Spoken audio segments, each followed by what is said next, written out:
ભાવનગરની મેન બજારમાં મહિલાના પાકીટમાંથી 5,000ની ચોરીનો આરોપ।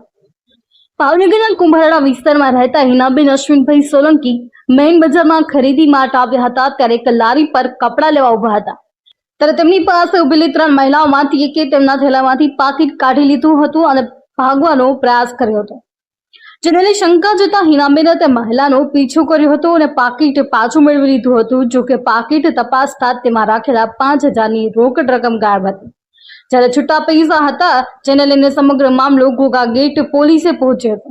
હિનાબેન કઈ જગ્યાએ રહેવાનું કુંભારવાડા। શું બનાવ શું બન્યો અત્યારે? એમાં એવું થયું, ઓલા ટી શર્ટ લેવા ઊભી રહી લારીએ, હું ને મારો છોકરો ને એક મારી બેનપણી છે, એ લઈને ઊભા રહ્યા ત્યાં સીધું આ પાકીટ આમાં કાઢીને થેલામાંથી સીધી ભાગી જ તે એ તણ જ ઊભું હતું, એટલે મને એની ઉપર ડાઉટ હતો, એટલે હું એની વાહે ગઈ તો કે મારી પાસે નથી પાકીટ।